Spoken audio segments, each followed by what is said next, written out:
أعوذ بالله من الشيطان الرجيم. بسم الله الرحمن الرحيم. ألف لام ميم. ذلك الكتاب لا ريب فيه هدى للمتقين الذين يؤمنون بالغيب ويقيمون الصلاة ومما رزقناهم ينفقون والذين يؤمنون بما أنزل إليك وما أنزل من قبلك وبالآخرة هم يوقنون أولئك على هدى من ربهم وأولئك هم المفلحون إن الذين كفروا سواء عليهم أأنذرتهم أم لم تنذرهم لا يؤمنون ختم الله على قلوبهم وعلى سمعهم وعلى أبصارهم غشاوة ولهم عذاب عظيم ومن الناس من يقول آمنا بالله وباليوم الآخر وما هم بمؤمنين يخادعون الله والذين آمنوا وما يخدعون إلا أنفسهم وما يشعرون في قلوبهم مرض فزادهم الله مرضا ولهم عذاب أليم بما كانوا يكذبون وإذا قيل لهم لا تفسدوا في الأرض قالوا إنما نحن مصلحون ألا إنهم هم المفسدون ولكن لا يشعرون وإذا قيل لهم آمنوا كما آمن الناس قالوا أنؤمن كما آمن السفهاء ألا إنهم هم السفهاء ولكن لا يعلمون وإذا لقوا الذين آمنوا قالوا آمنا وإذا خلوا إلى شياطينهم قالوا إنا معكم إنما نحن مستهزئون الله يستهزئ بهم ويمدهم في طغيانهم يعمهون أولئك الذين اشتروا الضلالة بالهدى فما ربحت تجارتهم وما كانوا مهتدين مثلهم كمثل الذي استوقد نارا فلما أضاءت ما حوله ذهب الله بنورهم وتركهم في ظلمات لا يبصرون صم بكم عمي فهم لا يرجعون أو كصيب من السماء فيه ظلمات ورعد وبرق يجعلون أصابعهم في آذانهم من الصواعق حذر الموت والله محيط بالكافرين يكاد البرق يخطف أبصارهم كلما أضاء لهم مشوا فيه وإذا أظلم عليهم قاموا ولو شاء الله لذهب بسمعهم وأبصارهم إن الله على كل شيء قدير يا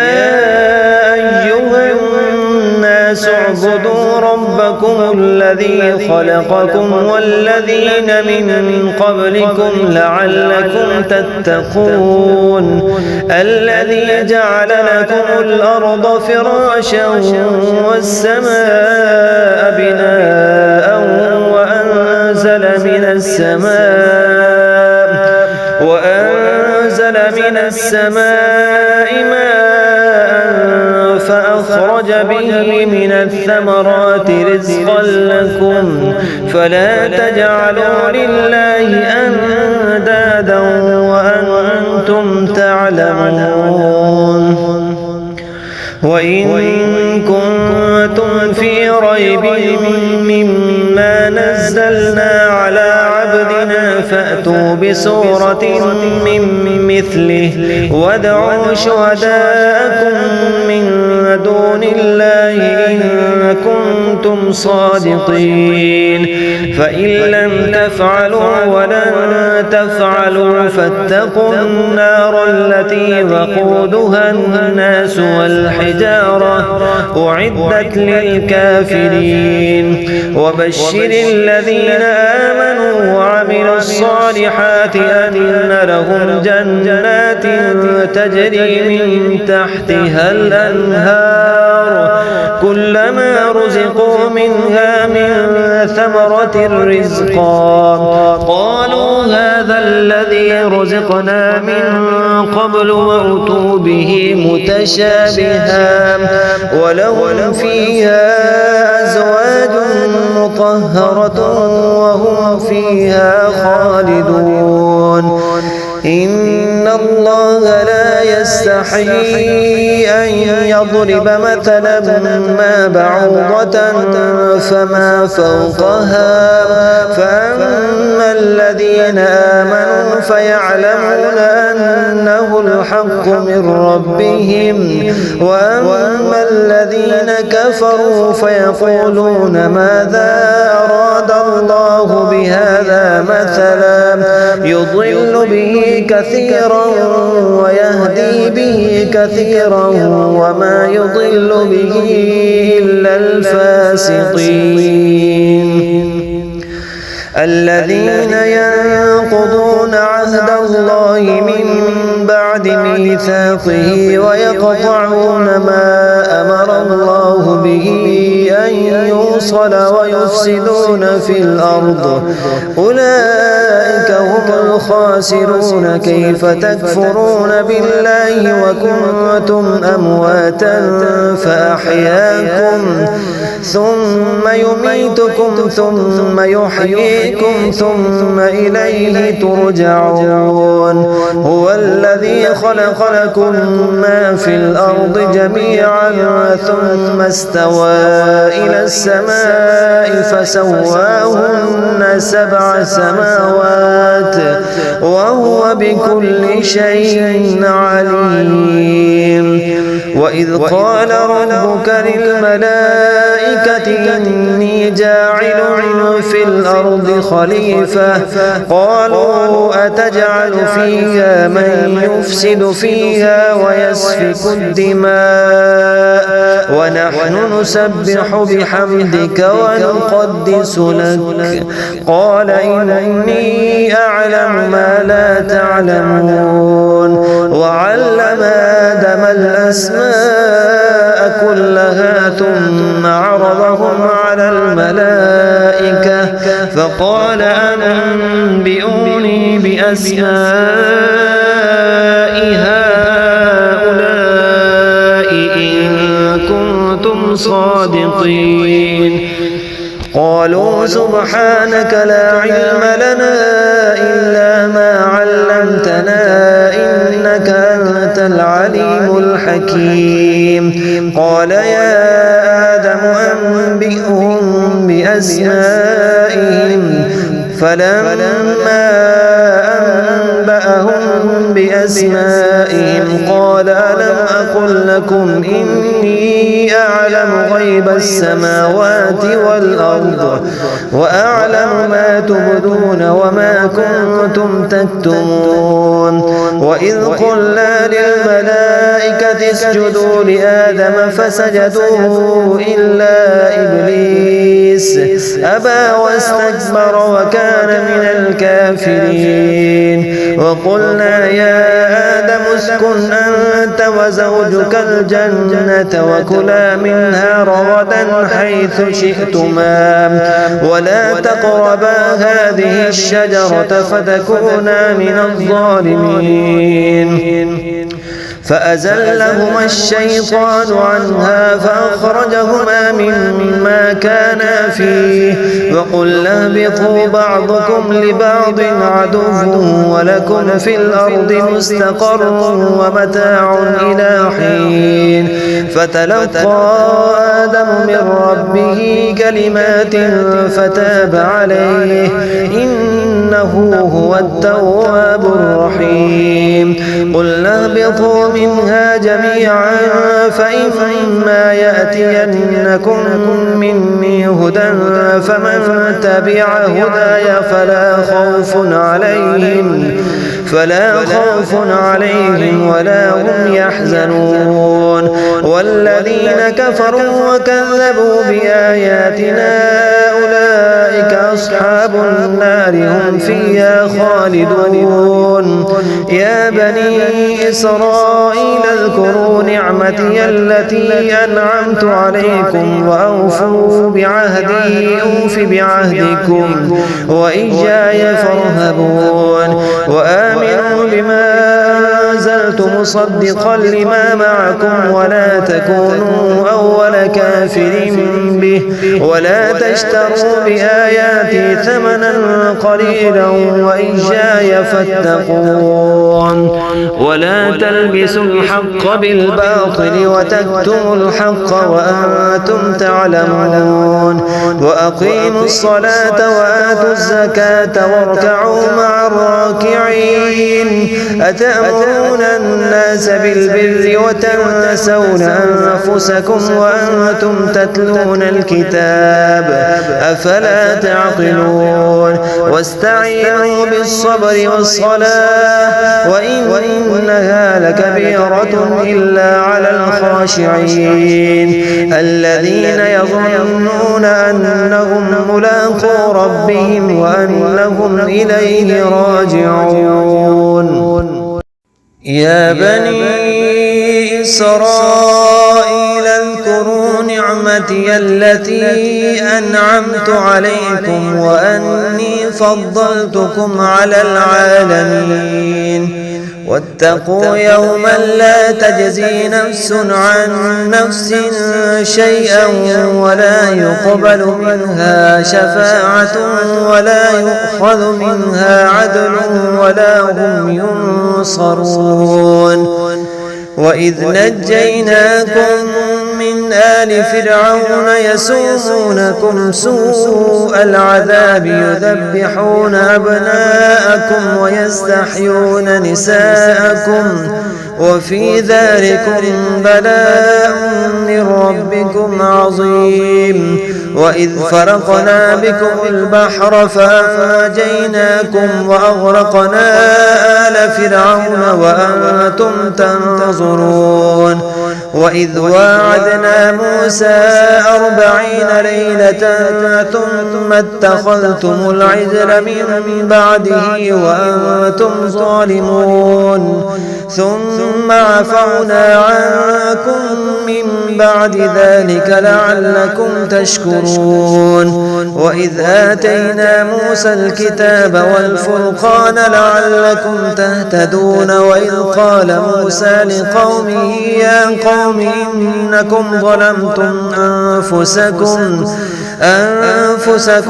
باتخاذكم العجل فتوبوا إلى بارئكم فاقتلوا أنفسكم ذلكم خير لكم عند بارئكم فتاب عليكم إنه هو التواب الرحيم. وإذ قلتم يا موسى لن نؤمن لك حتى نرى الله جهرة فأخذتكم الصاعقة وأنتم تنظرون ثم بعثناكم من بعد موتكم لعلكم تشكرون وظللنا عليكم الغمام وأنزلنا عليكم المن والسلوى كلوا من طيبات ما رزقناكم وما ظلمونا ولكن كانوا أنفسهم يظلمون. وإذ قلنا ادخلوا هذه القرية فكلوا منها حيث شئتم رغدا وادخلوا الباب سجدا وقولوا حطة نغفر لكم خطاياكم وسنزيد المحسنين. فبدل الذين ظلموا قولا غير الذي قيل لهم فأنزلنا على الذين ظلموا رجزا من السماء بما كانوا يفسقون. وإذ استسقى موسى لقومه فقلنا اضرب بعصاك الحجر فانفجرت منه 12 عينا قد علم كل أناس مشربهم كلوا واشربوا من رزق الله ولا تعثوا في الأرض مفسدين. وإذ قلتم يا موسى لن نصبر على طعام واحد فادع لنا ربك يخرج لنا مما تنبت الأرض من بقلها وقثائها وفومها وعدسها وبصلها قال أتستبدلون الذي هو أدنى بالذي هو خير اهبطوا مصرا فإن لكم ما سألتم وضربت عليهم الذلة والمسكنة وباءوا بغضب من الله ذلك بأنهم كانوا يكفرون بآيات الله ويقتلون النبيين بغير الحق ذلك بما عصوا وكانوا يعتدون. إن الذين آمنوا والذين هادوا والنصارى والصابئين من آمن بالله واليوم الآخر وعمل صالحا فلهم أجرهم عند ربهم ولا خوف عليهم ولا هم يحزنون. وإذ أخذنا ميثاقكم ورفعنا فوقكم الطور خذوا ما آتيناكم بقوة واذكروا ما فيه لعلكم تتقون. ثم توليتم من بعد ذلك فلولا فضل الله عليكم ورحمته لكنتم من الخاسرين. ولقد علمتم الذين اعتدوا منكم في السبت فقلنا لهم كونوا قردة خاسئين فجعلناها نكالا لما بين يديها وما خلفها وموعظة للمتقين. وإذ قال موسى لقومه إن الله يأمركم أن تذبحوا بقرة قالوا أتتخذنا هزوا قال أعوذ بالله أن أكون من الجاهلين. قالوا ادع لنا ربك يبين لنا ما هي قال إنه يقول إنها بقرة لا فارض ولا بكر عفان بين ذلك فافعلوا ما تؤمرون. قالوا ادع لنا ربك يبين لنا ما لونها قال إنه يقول إنها بقرة صفراء فاقع لونها تسر الناظرين. قالوا ادع لنا ربك يبين لنا ما هي إن البقرة شابه علينا وإنا إن شاء الله لمهتدون. قال إنه يقول إنها بقرة لا ذلول تثير الأرض ولا تسقي الحرث مسلمة لا شية فيها. قالوا الآن جئت بالحق فذبحوها وما كادوا يفعلون. وإذ قتلتم نفسا فادارأتم فيها والله مخرج ما كنتم تكتمون. فقلنا اضربوه ببعضها كذلك يحيي الله الموتى ويريكم آياته لعلكم تعقلون. ثم قست قلوبكم من بعد ذلك فهي كالحجارة أو أشد قسوة. وإن من الحجارة لما يتفجر منه الأنهار وإن منها لما يشقق فيخرج منه الماء وإن منها لما يهبط من خشية الله وما الله بغافل عما تعملون. أفتطمعون أن يؤمنوا لكم وقد كان فريق منهم يسمعون كلام الله ثم يحرفونه من بعد ما عقلوه وهم يعلمون. وإذا لقوا الذين آمنوا قالوا آمنا وإذا خلا بعضهم إلى بعض قالوا أتحدثونهم بما فتح الله عليكم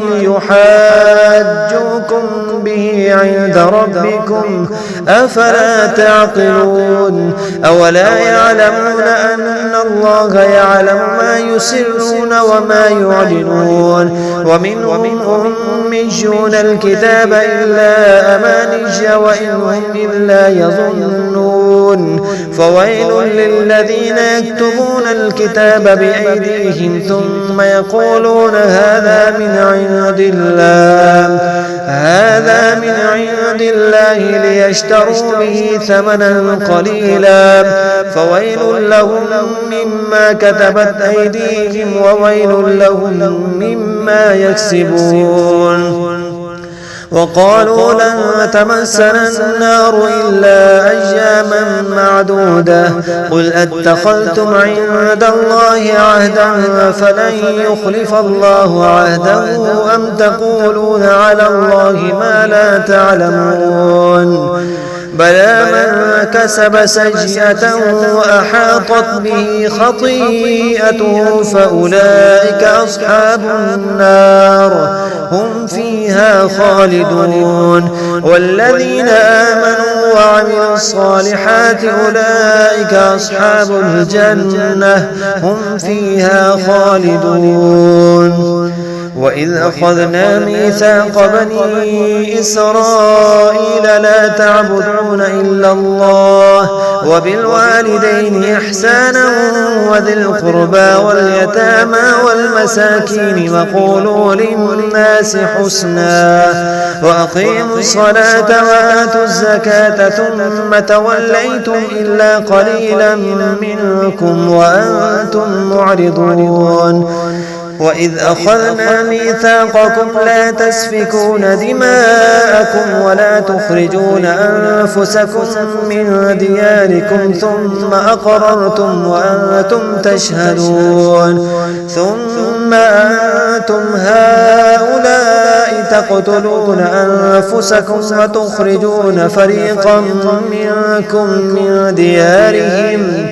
تظاهرون عليهم بالإثم والعدوان وإن يأتوكم أسارى تفادوهم وهو محرم عليكم إخراجهم أفتؤمنون ببعض الكتاب وتكفرون ببعض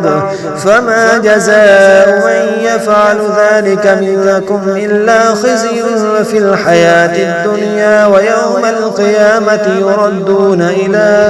أشد العذاب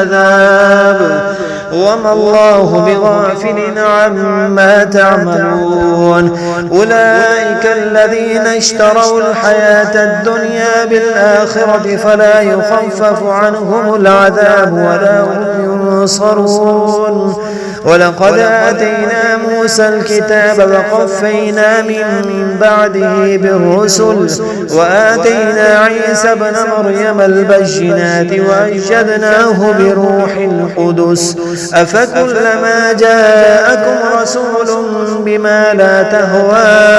أنفسكم استكبرتم ففريقا كذبتم وفريقا تقتلون وقالوا قلوبنا غلف بل لعنهم الله بكفرهم فقليلا ما يؤمنون ولما جاءهم كتاب من عند الله مصدق لما معهم وكانوا من قبل يستفتحون على الذين كفروا فلما جاءهم ما عرفوا كفروا به فلعنة الله على الكافرين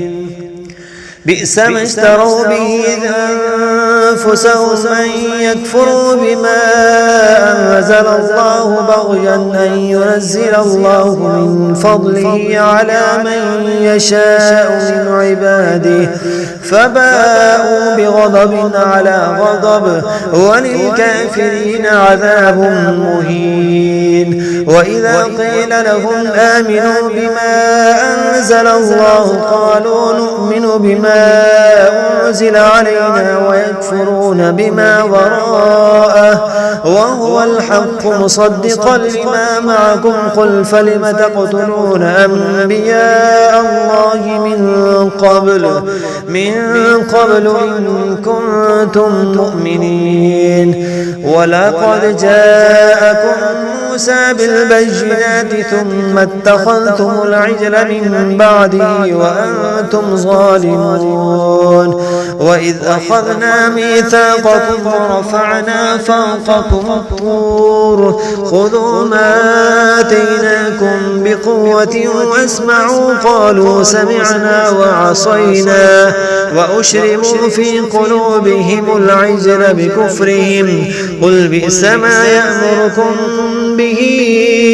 إيمانكم إن كنتم مؤمنين قل إن كانت لكم الدار الآخرة عند الله خالصة من دون الناس فتمنوا الموت إن كنتم صادقين ولن يتمنوه أبدا بما قدمت أيديهم والله عليم بالظالمين ولتجدنهم أحرص الناس على حياة ومن الذين أشركوا يود أحدهم لو يعمر 1000 سنة وما هو بمزحزحه من العذاب أن يعمر والله بصير بما يعملون قل من كان عدوا لجبريل فإنه نزله على قلبك بإذن الله مصدقا لما بين يديه وهدى وبشرى للمؤمنين من كان عدوا لله وملائكته ورسله وجبريل وميكال فإن الله عدو للكافرين ولقد أنزلنا إليك آيات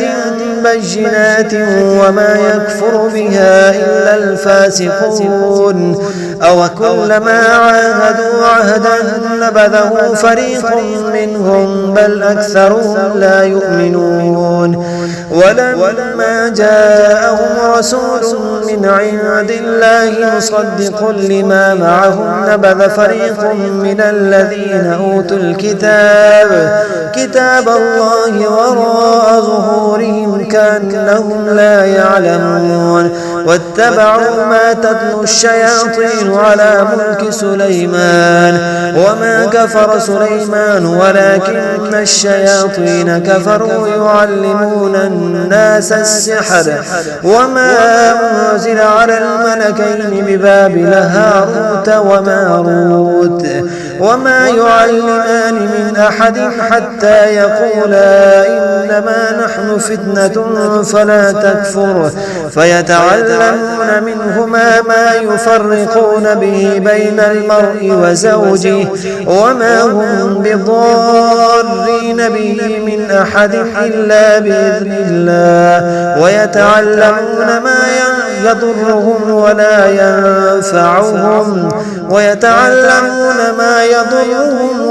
ينفعهم ولقد علموا لمن اشتراه ما له في الآخرة من خلاق ولبئس ما شروا به أنفسهم لو كانوا يعلمون ولو أنهم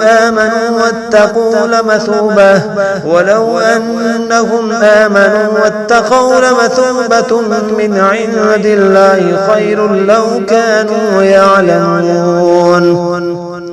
يا أيها الذين آمنوا لا تقولوا راعنا وقولوا انظرنا واسمعوا وللكافرين عذاب أليم ما يود الذين كفروا من أهل الكتاب ولا المشركين أن ينزل عليكم من خير من ربكم والله يختص برحمته من يشاء والله ذو الفضل العظيم ما ننسخ من آية أو ننسها نأتي بخير منها أو مثلها ألم تعلم أن الله على كل شيء قدير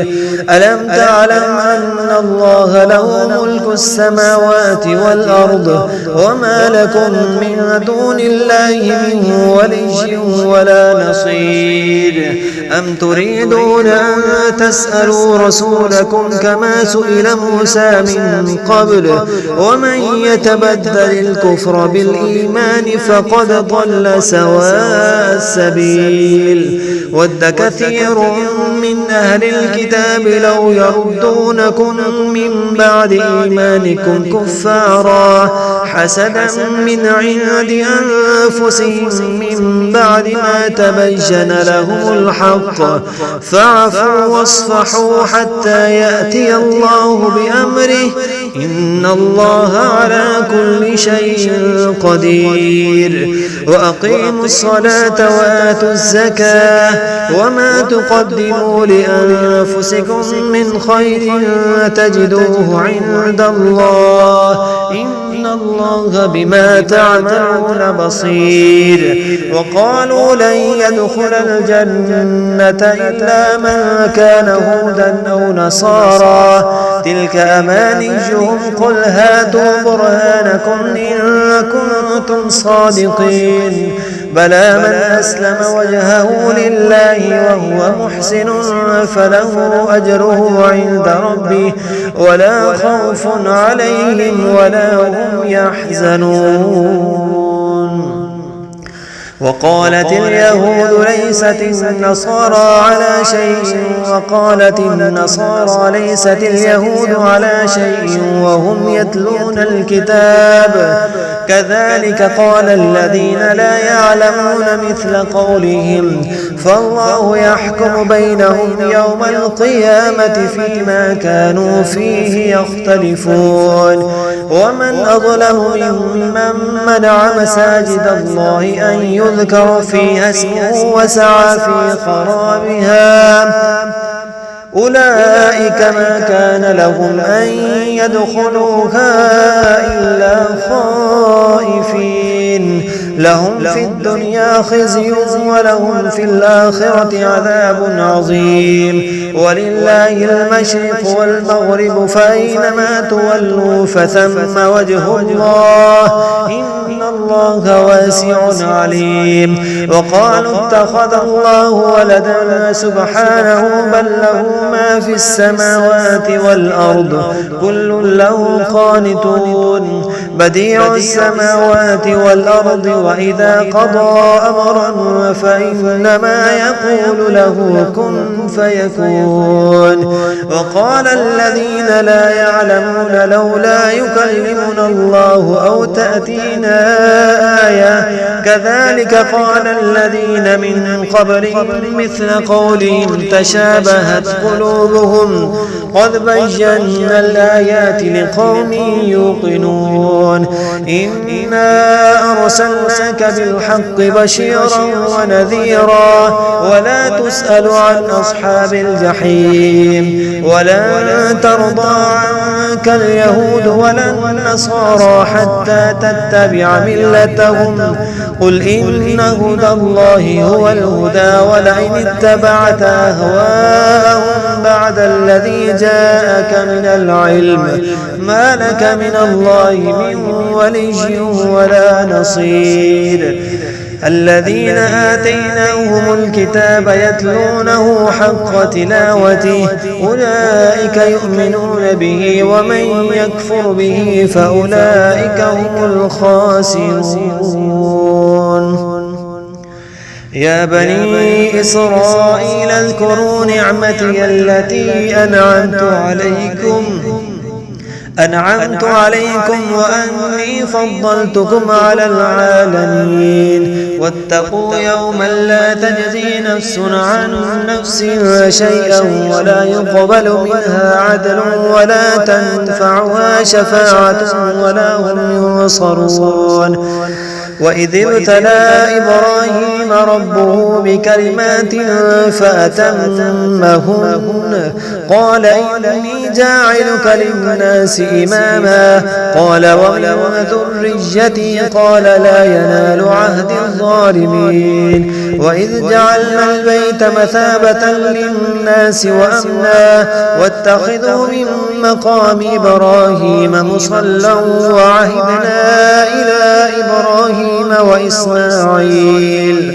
وإسماعيل أن طهرا بيتي للطائفين والعاكفين والركع السجود وإذ قال إبراهيم رب اجعل هذا بلد آمنا وارزق أهله من الثمرات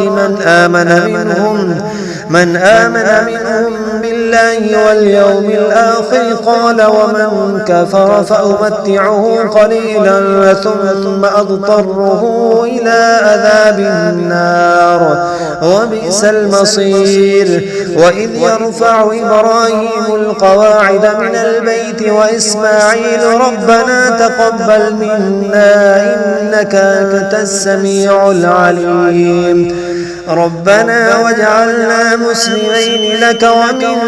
ذريتنا أمة مسلمة لك وأرنا مناسكنا وتب علينا إنك أنت التواب الرحيم ربنا وابعث فيهم رسولا منهم يتلو عليهم آياتك ويعلمهم الكتاب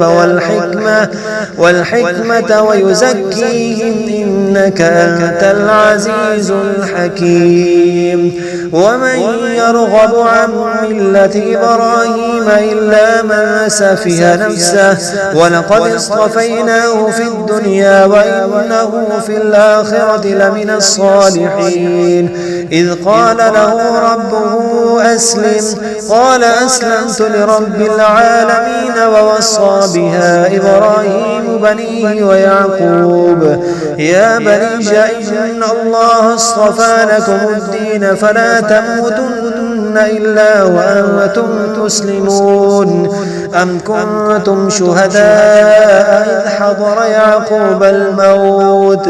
إذ قال لبنيه ما تعبدون من بعدي قالوا نعبد إلهك وإله آبائك إبراهيم وإسماعيل وإسحاق إلها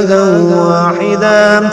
ونحن له مسلمون تلك أمة قد خلت لها ما كسبت ولكم ما كسبتم ولا تسألون عما كانوا يعملون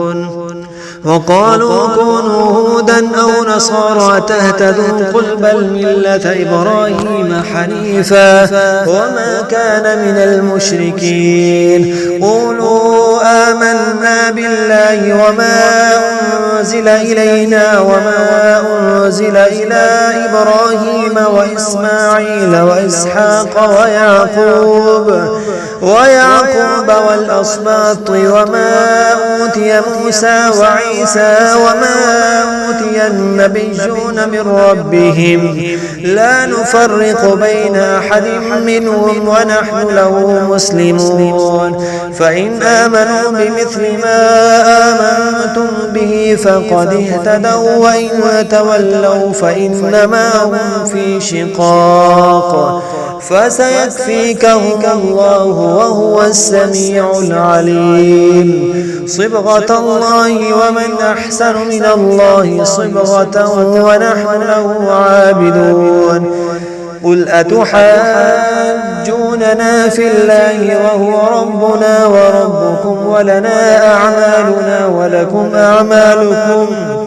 ونحن له مخلصون أم تقولون إن إبراهيم وإسماعيل وإسحاق ويعقوب والأسباط كانوا هودا أو نصارى قل أأنتم أعلم أم الله ومن أظلم ممن كتم شهادة عنده من الله وما الله بغافل عما تعملون تلك أمة قد خلت لها ما كسبت ولكم ما كسبتم ولا تسألون عما كانوا يعملون سيقول السفهاء من الناس ما ولاهم عن قبلتهم التي كانوا عليها قل لله المشرق والمغرب يهدي من يشاء إلى صراط مستقيم وكذلك جعلناكم أمة وسطا لتكونوا شهداء على الناس ويكون الرسول عليكم شهيدا وما جعلنا القبلة التي كنت عليها إلا لنعلم من يتبع الرسول ممن ينقلب على عقبيه وإن كانت لكبيرة إلا على الذين هدى الله وما كان الله ليضيع إيمانكم إن الله بالناس لرؤوف رحيم قد نرى تقلب وجهك في السماء فلنولينك قبلة ترضاها فول وجهك شطر المسجد الحرام وحيث ما كنتم فولوا وجوهكم شطره وإن الذين أوتوا الكتاب ليعلمون أنه الحق من ربهم وما الله بغافل عما يعملون ولئن أتيت الذين أوتوا الكتاب بكل آية ما تبعوا قبلتك وما أنت بتابع قبلتهم وما بعضهم بتابع قبلة بعض ولئن اتبعت أهواءهم من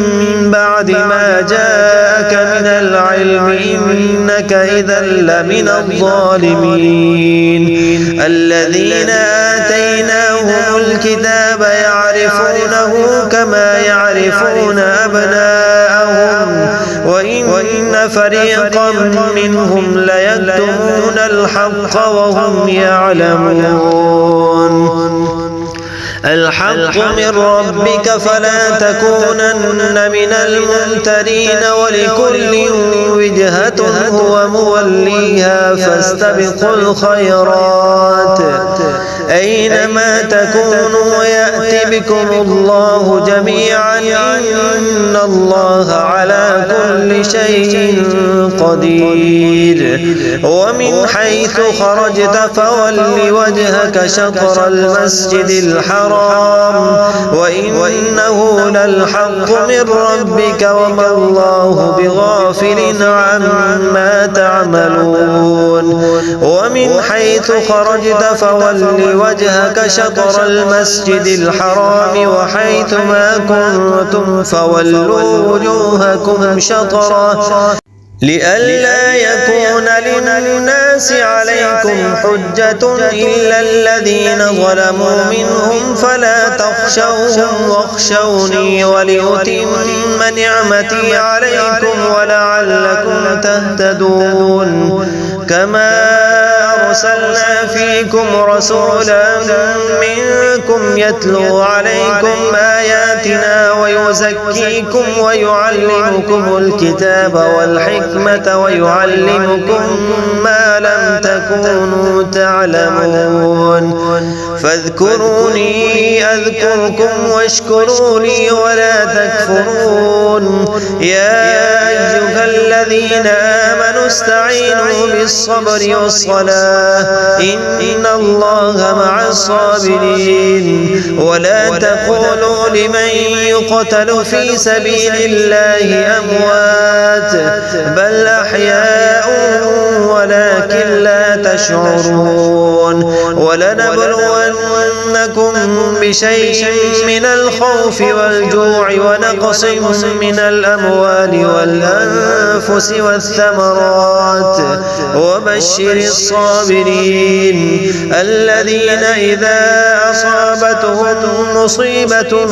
قالوا إنا لله وإنا إليه راجعون أولئك عليهم صلوات من ربهم ورحمة وأولئك هم المهتدون إن الصفا والمروة من شعائر الله فمن حج البيت أو اعتمر فلا جناح عليه أن يطوف بهما ومن تطوع خيرا فإن الله شاكر عليم إن الذين يكتمون ما أنزلنا من البينات والهدى من بعد ما بيناه للناس في الكتاب أولئك يلعنهم الله ويلعنهم اللاعنون إلا الذين تابوا وأصلحوا وبينوا فأولئك أتوب عليهم وأنا التواب الرحيم إن الذين كفروا وماتوا وهم كفار أولئك عليهم لعنة الله والملائكة والناس أجمعين خالدين فيها لا يخفف عنهم العذاب ولا هم ينظرون وإلهكم إله واحد لا إله إلا هو الرحمن الرحيم إن في خلق السماوات والأرض واختلاف الليل والنهار والفلك التي تجري في البحر بما ينفع الناس وما أنزل الله من السماء من ماء فأحيا به الأرض بعد موتها وبث فيها من كل دابة وتصريف الرياح والسحاب المسخر بين السماء والأرض لآيات لقوم يعقلون ومن الناس من يتخذ من دون الله أندادا يحبونهم كحب الله والذين آمنوا أشد حبا لله ولو يرى الذين ظلموا إذ يرون العذاب أن القوة لله جميعا وأن الله شديد العذاب. إذ تبرأ الذين اتبعوا من الذين اتبعوا ورأوا العذاب وتقطعت بهم الأسباب. وقال الذين اتبعوا لو أن لنا كرة فنتبرأ منهم كما تبرأوا منا كذلك يريهم الله أعمالهم حسرات عليهم وما هم بخارجين من النار. يا أيها الناس كلوا مما في الأرض حلالا طيبا ولا تتبعوا خطوات الشيطان إنه لكم عدو مبين. إنما يأمركم بالسوء والفحشاء وأن تقولوا على الله ما لا تعلمون. وإذا قيل لهم اتبعوا ما أنزل الله قالوا بل نتبع ما ألفينا عليه آباءنا أولو كان آباؤهم لا يعقلون شيئا ولا يهتدون. ومثل الذين كفروا كمثل الذي ينعق بما لا يسمع إلا دعاء ونداء صم بكم عمي فهم لا يعقلون. يا أيها الذين آمنوا كلوا من طيبات ما رزقناكم واشكروا لله إن كنتم إياه تعبدون. إنما حرم عليكم الميتة والدم ولحم الخنزير وما أهل به لغير الله فمن اضطر غير باغ ولا عاد فلا إثم عليه إن الله غفور رحيم. إن الذين يكتمون ما أنزل الله من الكتاب ويشترون به ثمنا قليلا أولئك ما يأكلون في بطونهم إلا النار ولا يكلمهم الله يوم القيامة ولا يزكيهم ولهم عذاب أليم. أولئك الذين اشتروا الضلالة بالهدى والعذاب بالمغفرة فما أصبرهم على النار ذلك بأن الله نزل الكتاب بالحق وإن الذين اختلفوا في الكتاب لفي شقاق بعيد. ليس البر أن تولوا وجوهكم قبل المشرق والمغرب ولكن البر من آمن بالله واليوم الآخر والملائكة والكتاب والنبيين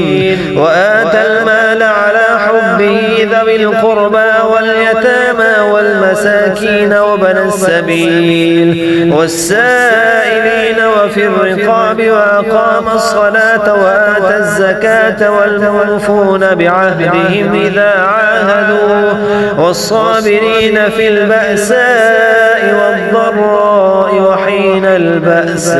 أولئك الذين صدقوا وأولئك هم المتقون. يا أيها الذين آمنوا كتب عليكم القصاص في القتلى الحر بالحر والعبد بالعبد والأنثى بالأنثى فمن عفي له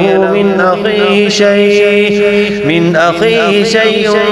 فاتباع بالمعروف وأداء إليه بإحسان ذلك تخفيف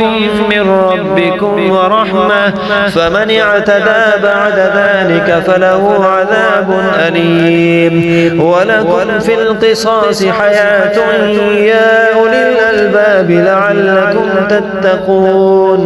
كتب عليكم إذا حضر أحدكم الموت إن ترك خيرا الوصية للوالدين والأقربين بالمعروف حقا على المتقين فمن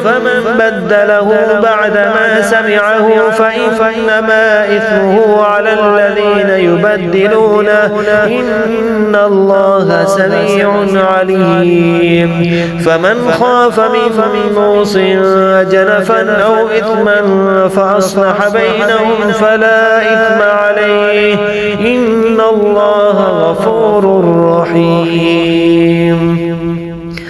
يا أيها الذين آمنوا كتب عليكم الصيام كما كتب على الذين من قبلكم لعلكم تتقون أياما معدودات فمن كان منكم مريضا أو على سفر فعدة من أيام أخر وعلى الذين يطيقونه فدية طعام مسكين فمن تطوع خيرا فهو خير له وأن تصوموا خير لكم إن كنتم تعلمون. شهر رمضان الذي أنزل فيه القرآن هدى للناس وبينات من الهدى والفرقان فمن شهد منكم الشهر فليصم ومن كان مريضا أو على سفر فعدة من أيام أخر يريد الله بكم اليسر ولا يريد بكم العسر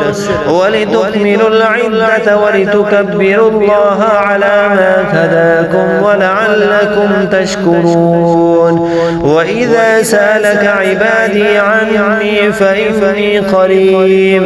أجيب دعوة الداعي إذا دعاني فليستجيبوا لي وليؤمنوا بي لعلهم يرشدون.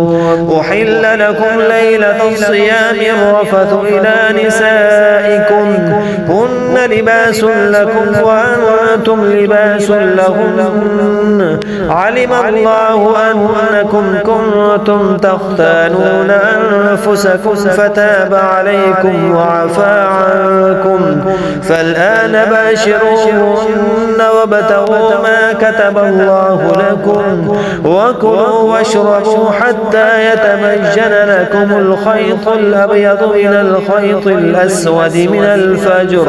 ثم أتموا الصيام إلى الليل ولا تباشروهن وأنتم عاكفون في المساجد تلك حدود الله فلا تقربوها كذلك يبين الله آياته للناس لعلهم يتقون. ولا تأكلوا أموالكم بينكم بالباطل وتدلوا بها إلى الحكام لتأكلوا فريقا من أموال الناس بالإثم وأنتم تعلمون. يسألونك عن الأهلة قل هي مواقيت للناس والحج وليس البر بأن تأتوا البيوت من ظهورها ولكن البر من اتقى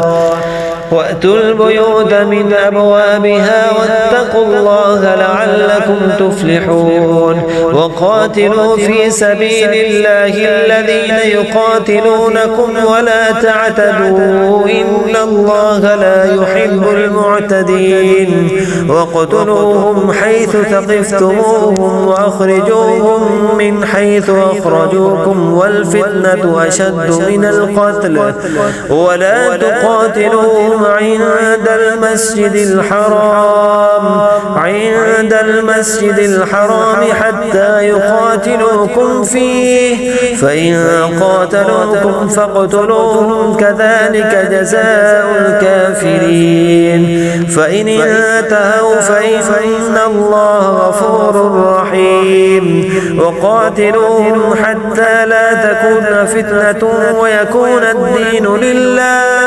فإن انتهوا فلا عدوان إلا على الظالمين. الشهر الحرام بالشهر الحرام والحرمات قصاص، فمن اعتدى عليكم فاعتدوا عليه بمثل ما اعتدى عليكم، واتقوا الله واعلموا أن الله مع المتقين. وأنفقوا في سبيل الله ولا تلقوا بأيديكم إلى التهلكة وأحسنوا إن الله يحب المحسنين. وأتموا الحج والعمرة لله، فإن أحصرتم فما استيسر من الهدي،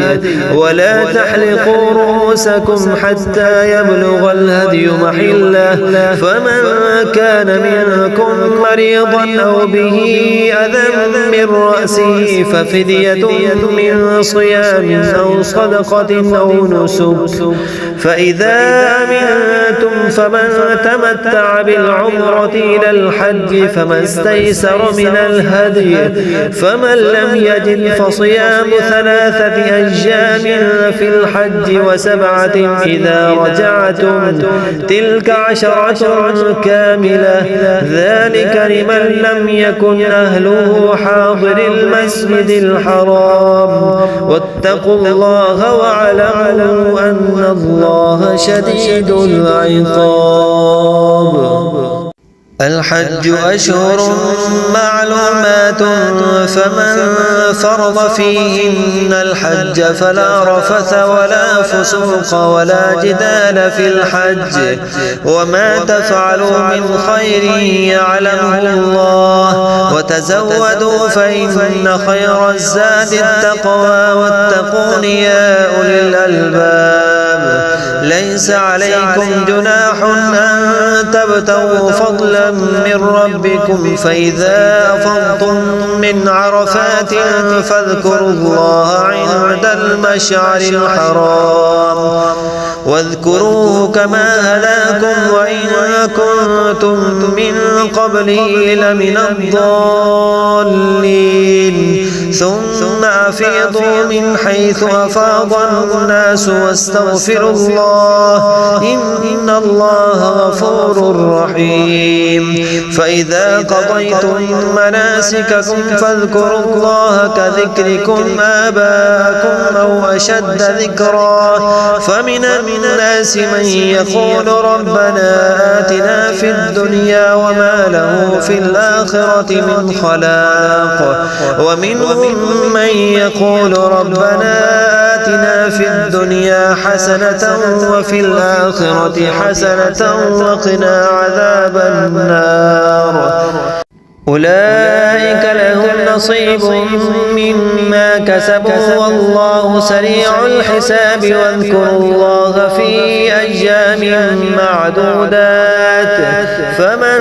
تعجل في يومين فلا إثم عليه، ومن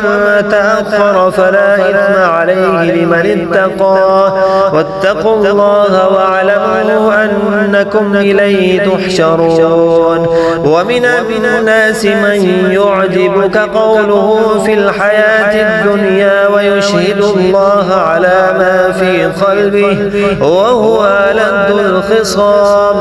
وإذا تولى سعى في الأرض ليفسد فيها ويهلك الحرث والنسل، والله لا يحب الفساد.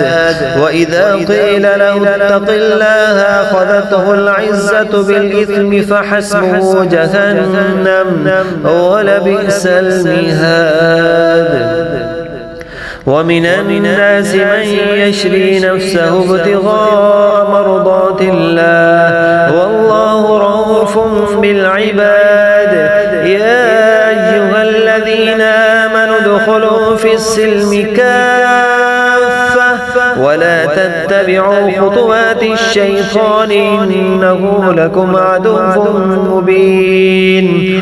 فإن زللتم من بعد ما جاءتكم البينات فاعلموا أن الله عزيز حكيم. هل ينظرون إلا أن يأتيهم الله في ظلل من الغمام والملائكة وقضي الأمر وإلى الله ترجع الأمور. سل بني إسرائيل كم آتيناهم من آية بينة ومن يبدل نعمة الله من بعد ما جاءته فإن الله شديد العقاب. زين للذين كفروا الحياة الدنيا ويسخرون من الذين آمنوا والذين اتقوا فوقهم يوم القيامة والله يرزق من يشاء بغير حساب. كان الناس أمة واحدة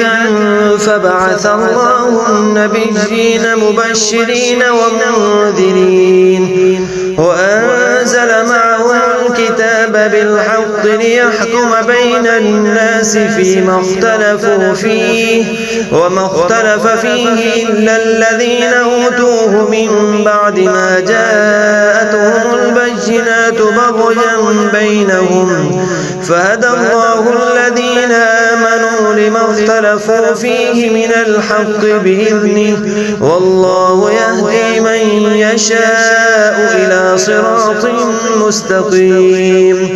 أم حسبتم أن تدخلوا الجنة ولما يأتكم مثل الذين خلوا من قبلكم مستهم البأساء والضراء وزلزلوا حتى يقول الرسول والذين آمنوا معه متى نصر الله ألا إن نصر الله قريب. يسألونك ماذا ينفقون قل ما أنفقتم من خير فللوالدين والأقربين واليتامى والمساكين وابن السبيل وما تفعلوا من خير فإن الله به عليم. كتب عليكم القتال وهو كره لكم وعسى أن تكرهوا شيئا وهو خير لكم وعسى أن تحبوا شيئا وهو شر لكم والله يعلم وأنتم لا تعلمون. يسألونك عن الشهر الحرام قتال فيه قل قتال فيه كبير وصد عن سبيل الله وكفر به والمسجد الحرام وإخراج أهله منه أكبر عند الله والفتنة أكبر من القتل ولا يزالون يقاتلونكم حتى يردوكم عن دينكم إن استطاعوا ومن يرتد منكم عن دينه فيمت وهو كافر فأولئك حبطت أعمالهم في الدنيا والآخرة وأولئك أصحاب النار هم فيها خالدون. إن الذين آمنوا والذين هاجروا وجاهدوا في سبيل الله أولئك يرجون رحمة الله والله غفور رحيم. يسألونك عن الخمر والميسر قل فيهما إثم كبير ومنافع للناس وإثمهما أكبر من نفعهما ويسألونك ماذا ينفقون قل العفو كذلك يبين الله لكم الآيات لعلكم تتفكرون في الدنيا والآخرة. ويسألونك عن اليتامى قل إصلاح لهم خير وإن تخالطوهم فإخوانكم والله يعلم المفسد من المصلح ولو شاء الله لأعنتكم إن الله عزيز حكيم. ولا تنكحوا المشركات حتى يؤمنن ولأمة مؤمنة خير من مشركة ولو أعجبتكم ولا تنكحوا المشركين حتى يؤمنوا ولعبد مؤمن خير من مشرك ولو أعجبكم أولئك يدعون إلى النار والله يدعو إلى الجنة والمغفرة بإذنه ويبين آياته للناس الناس لعلهم يتذكرون ويسألونك عن المحيض قل هو أذى فاعتزلوا النساء في المحيض ولا تقربوهن حتى يطهرن فإذا تطهرن فآتوهن من حيث أمركم الله إن الله يحب التوابين ويحب المتطهرين نساؤكم حرث لكم فأتوا حرثكم أنى شئتم وقدموا لأنفسكم واتقوا الله واعلموا أنكم ملاقوه وبشر المؤمنين ولا تجعلوا الله عرضة لأيمانكم أن تبروا وتتقوا وتصلحوا بين الناس والله سميع عليم لا يؤاخذكم الله باللغو في أيمانكم ولكن يؤاخذكم بما كسبت قلوبكم والله غفور حليم للذين يؤلون من نسائهم تربص 4 أشهر فإن فاءوا فإن الله غفور رحيم وإن عزموا الطلاق فإن الله سميع عليم والمطلقات يتربصن بأنفسهن 3 قروء ولا يحل لهن أن يكتمن ما خلق الله في أرحامهن إن كن يؤمن بالله واليوم الآخر وبعولتهن أحق بردهن في ذلك إن أرادوا إصلاحا ولهن مثل الذي عليهن بالمعروف وللرجال عليهن درجة والله عزيز حكيم الطلاق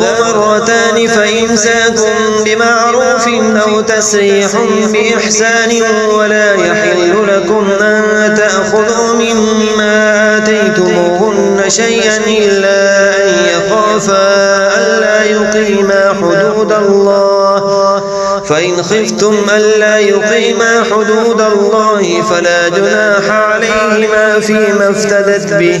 تلك حدود الله فلا تعتدوها ومن يتعد حدود الله فأولئك هم الظالمون فإن طلقها فلا تحل له من بعد حتى تنكح زوجا غيره فإن طلقها فلا جناح عليهما أن يتراجعا إن ظنا أن يقيما حدود الله وتلك حدود الله يبينها لقوم يعلمون وإذا طلقتم النساء فبلغن أجلهن فأمسكوهن بمعروف أو سرحوهن بمعروف ولا تمسكوهن ضرارا لتعتدوا ومن يفعل ذلك فقد ظلم نفسه ولا تتخذوا آيات الله هزوا واذكروا نعمة الله عليكم وما أنزل عليكم من الكتاب والحكمة يعظكم به واتقوا الله واعلموا أن الله بكل شيء عليم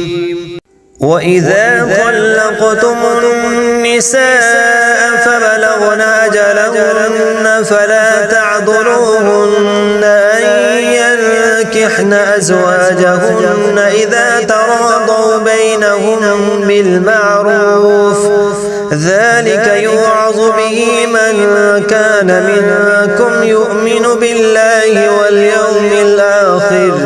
ذلكم أزكى لكم وأطهر والله يعلم وأنتم لا تعلمون والوالدات يرضعن أولادهن حولين كاملين لمن أراد أن يتم الرضاعة وعلى المولود له رزقهن وكسوتهن بالمعروف لا تكلف نفس إلا وسعها لا تضار والدة بولدها ولا مولود له بولده وعلى الوارث مثل ذلك فإن أرادا فصالا عن تراض منهما وتشاور فلا جناح عليهما وإن أردتم أن تسترضعوا أولادكم فلا جناح عليكم إذا سلمتم ما آتيتم بالمعروف واتقوا الله واعلموا أن الله بما تعملون بصير والذين يتوفون منكم ويذرون أزواجا يتربصن بأنفسهن 4 أشهر وعشرا فإذا بلغن أجلهن فلا جناح عليكم فيما فعلن في أنفسهن بالمعروف والله بما تعملون خبير ولا جناح عليكم فيما عرضتم به من خطبة النساء أو أكننتم في أنفسكم علم الله أنكم ستذكرونهن ولكن لا تواعدوهن سرا إلا أن تقولوا قولا معروفا ولا تعزموا عقدة النكاح حتى يبلغ الكتاب أجله واعلموا أن الله يعلم ما في أنفسكم فاحذروه واعلموا أن الله غفور حليم لا جناح عليكم إن طلقتم النساء ما لم تمسوهن أو تفرضوا لهن فريضة ومتعوهن على الموسع قدره وعلى المقتر قدره متاعا بالمعروف حقا على المحسنين وإن طلقتموهن من قبل أن تمسوهن وقد فرضتم لهن فريضة فنصف ما فرضتم إلا أن يعفون أو يعفو الذي بيده عقدة النكاح وأن تعفوا أقرب للتقوى ولا تنسوا الفضل بينكم إن الله بما تعملون بصير حافظوا على الصلوات والصلاة الوسطى وقوموا لله قانتين فإن خفتم فرجالا أو ركبانا فإذا أمنتم فاذكروا الله كما علمكم ما لم تكونوا تعلمون والذين يتوفون منكم ويذرون أزواجا وصية لأزواجهم متاعا إلى الحول غير إخراج فإن خرجن فلا جناح عليكم فيما فعلن في أنفسهن من معروف والله عزيز حكيم وللمطلقات متاع بالمعروف حقا على المتقين كذلك يبين الله لكم آياته لعلكم تعقلون ألم تر إلى الذين خرجوا من ديارهم وهم ألوف حذر الموت فقال لهم الله موتوا ثم أحياهم إن الله لذو فضل على الناس ولكن أكثر الناس لا يشكرون وقاتلوا في سبيل الله واعلموا أن الله سميع عليم من ذا الذي يقرض الله قرضا حسنا فيضاعفه له أضعافا كثيرة والله يقبض ويبسط وإليه ترجعون ألم تر إلى الملأ من بني إسرائيل من بعد موسى إذ قالوا لنبي لهم بعث لنا ملكا نقاتل في سبيل الله قال هل عسيتم إن كتب عليكم القتال ألا تقاتلوا قالوا وما لنا ألا نقاتل في سبيل الله وقد أخرجنا من ديارنا وأبنائنا فلما كتب عليهم القتال تولوا إلا قليلا منهم والله عليم بالظالمين وقال له النبي إن الله قد بعث لكم طالوت ملكا. قالوا أنى يكون له الملك علينا ونحن أحق بالملك منه ولم يؤت سعة من المال. قال إن الله اصطفاه عليكم وزاده بسطة في العلم والجسم والله يؤتي ملكه من يشاء والله واسع عليم. وقال له النبي إن آية ملكه أن يأتيكم التابوت فيه سكينة من ربكم وبقية مما ترك آل موسى وآل هارون تحمله الملائكة إن في ذلك لآية لكم إن كنتم مؤمنين.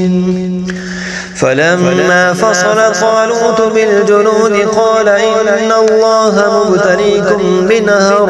فمن شرب منه فليس مني ومن لم يطعمه فإنه مني إلا من اغترف غرفة بيده فشربوا منه إلا قليلا منهم. فلما جاوزه والذين آمنوا معه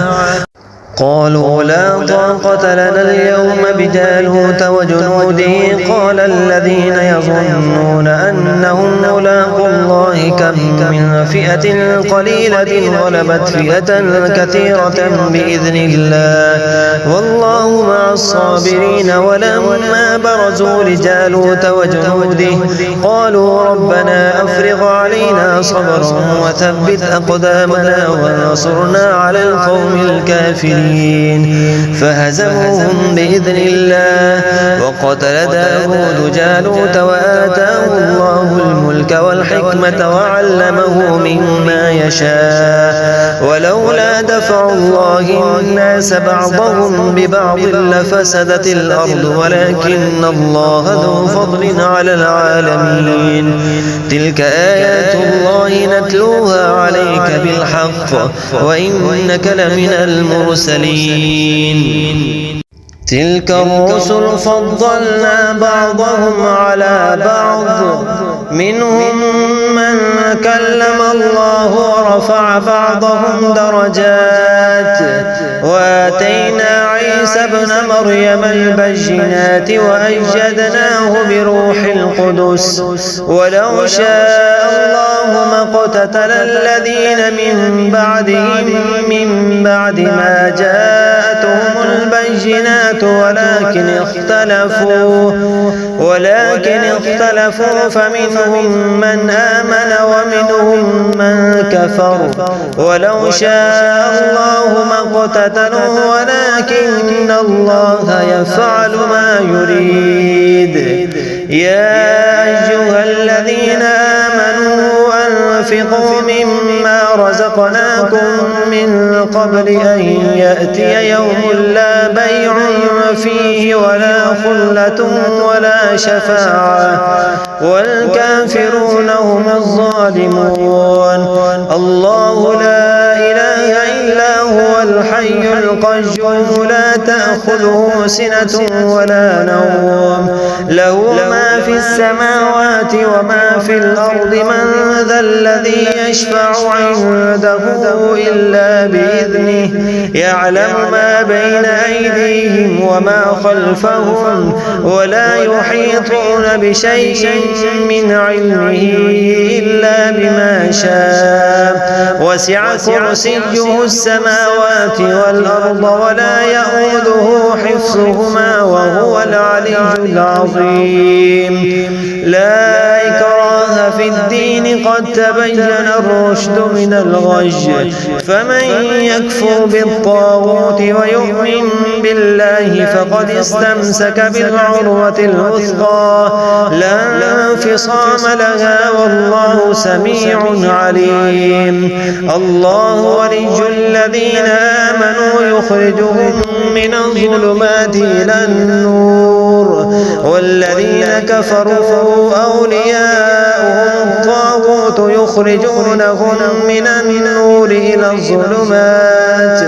أولئك أصحاب النار هم فيها خالدون ألم تر إلى الذي حاج إبراهيم في ربه أن آتاه الله الملك إذ قال إبراهيم ربي الذي يحيي ويميت قال أنا أحيي وأميت قال إبراهيم فإن الله يأتي بالشمس من المشرق فأت بها من المغرب فبهت الذي كفر والله لا يهدي القوم الظالمين أو كالذي مر على قرية وهي خاوية على عروشها قال أنى يحيي هذه الله بعد موتها فأماته الله 100 عام ثم بعثه قال كم لبثت قال لبثت يوما أو بعد يوم قال بل لبثت 100 عام فانظر إلى طعامك وشرابك لم يتسنه وانظر إلى حمارك ولنجعلك آية للناس وانظر إلى العظام كيف ننشزها ثم نكسوها لحما فلما تبين له قال أعلم أن الله على كل شيء قدير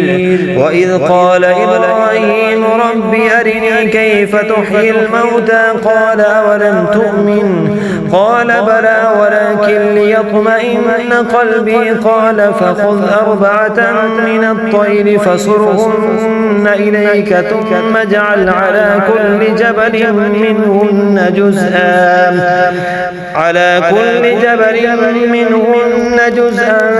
ثم ادعهن يأتينك سعيا واعلم أن الله عزيز حكيم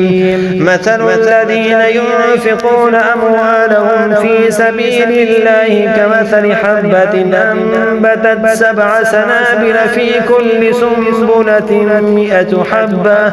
والله يضاعف لمن يشاء والله واسع عليم الذين ينفقون أموالهم في سبيل الله ثم لا يتبعون ما أنفقوا منا ولا أذى لهم أجرهم عند ربهم ولا خوف عليهم ولا هم يحزنون قول معروف ومغفرة خير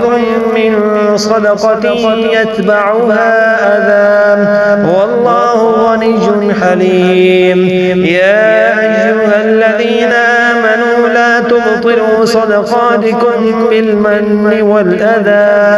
كالذي ينفق ماله رئاء الناس ولا يؤمن بالله واليوم الآخر فمثله كمثل صفوان عليه تراب فأصابه وابل فتركه صلدا لا يقدرون على شيء مما كسبوا والله لا يهدي القوم الكافرين ومثل الذين ينفقون أموالهم ابتغاء مرضات الله وتثبيتا من أنفسهم كمثل جنة بربوة أصابها وابل فآتت أكلها ضعفين فإن لم يصبها وابل فطل والله بما تعملون بصير أيود أحدكم أن تكون له جنة من نخيل وأعناب تجري من تحتها الأنهار له فيها من كل الثمرات وأصابه الكبر وله ذرية ضعفاء فأصابها إعصار فيه نار فاحترقت كذلك يبين الله لكم الآيات لعلكم تتفكرون يا أيها طيبات ما كسبتم ومما أخرجنا لكم من الأرض ولا تيمموا الخبيث منه تنفقون ولستم بآخذيه إلا أن تغمضوا فيه واعلموا أن الله غني حميد. الشيطان يعدكم الفقر ويأمركم بالفحشاء والله يعدكم مغفرة منه وفضلا والله واسع عليم. يؤتي الحكمة من يشاء ومن يؤت الحكمة فقد أوتي خيرا كثيرا وما يذكر إلا أولو الألباب. وما أنفقتم من نفقة أو نذرتم من نذر فإن الله يعلمه وما للظالمين من أنصار.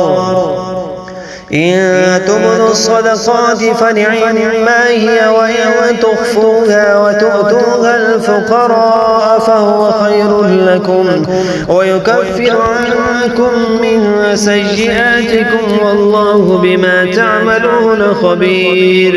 ليس عليك هداهم ولكن الله يهدي من يشاء وما تنفقوا من خير فلأنفسكم وما تنفقون إلا ابتغاء وجه الله وما تنفقوا من خير يوفى إليكم وأنتم لا تظلمون. للفقراء الذين أحصروا في سبيل الله لا يستطيعون ضربا في الأرض يحسبهم الجاهل أغنياء من التعفف تعرفهم بسيماهم لا يسألون الناس إلحافا وما تنفقوا من خير فإن الله به عليم. الذين ينفقون أموالهم بالليل والنهار سرا وعلانية فلهم أجرهم عند ربهم ولا خوف عليهم ولا هم يحزنون. الذين يأكلون الربا لا يقومون إلا كما يقوم الذي يتخبطه الشيطان من المس ذلك بأنهم قالوا إنما البيع مثل الربا وأحل الله البيع وحرم الربا. فمن جاءه موعظة من ربه فانتهى فله ما سلف وأمره إلى الله ومن عاد فأولئك أصحاب النار هم فيها خالدون. يمحق الله الربا ويربي الصدقات والله لا يحب كل كفار أثيم. إن الذين آمنوا وعملوا الصالحات وأقاموا الصلاة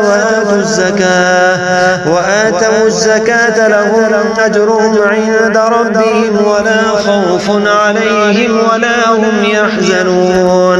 يا أيها الذين آمنوا اتقوا الله وذروا ما بقي من الربا إن كنتم مؤمنين فإن لم تفعلوا فأذنوا بحرب من الله ورسوله وإن تبتم فلكم رؤوس أموالكم لا تظلمون ولا تظلمون. وإن كان ذو عسرة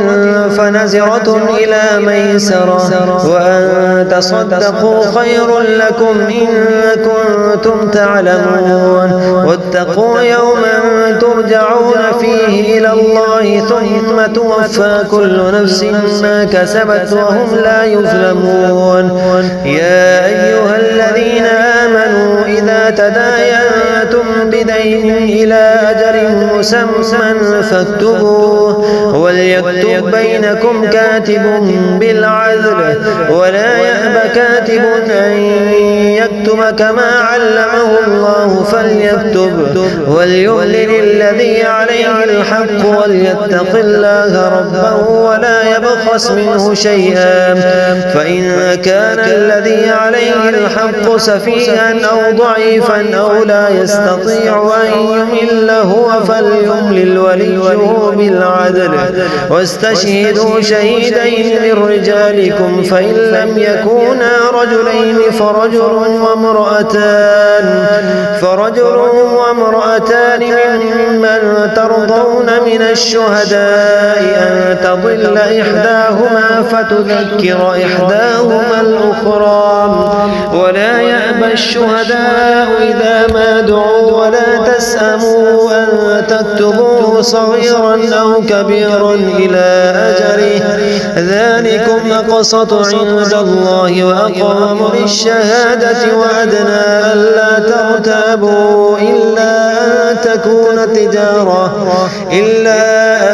تكون تجارة حاضرة تديرونها بينكم فليس عليكم جناح ألا تكتبوها وأشهدوا إذا تبايعتم ولا يضار كاتب ولا شهيد وإن تفعلوا فإنه فسوق بكم واتقوا الله ويعلمكم الله والله بكل شيء عليم وإن كنتم على سفر ولم تجدوا كاتبا فرهان مقبوضة فإن أمن بعضكم بعضا فليؤدي الذي اؤتمن أمانته وليتق الله ربه ولا تكتموا الشهادة ومن يكتمها فإنه آثم قلبه والله بما تعملون عليم لله ما في السماوات وما في الأرض وإن تبدوا ما في أنفسكم أو تخفوه يحاسبكم به الله فيغفر لمن يشاء ويعذب من يشاء والله على كل شيء قدير آمن الرسول بما أنزل إليه من ربه والمؤمنون كل آمن بالله وملائكته وكتبه ورسله لا نفرق بين أحد من رسله وقالوا سمعنا وأطعنا غفرانك ربنا وإليك المصير لا يكلف الله نفسا إلا وسعها لها ما كسبت وعليها ما اكتسبت ربنا لا تؤاخذنا إن نسينا أو أخطأنا ربنا ولا تحمل علينا إصرا كما حملته على الذين من قبلنا ربنا ولا تحملنا ما لا طاقة لنا به واعف عنا واغفر لنا وارحمنا أنت مولانا فانصرنا على القوم الكافرين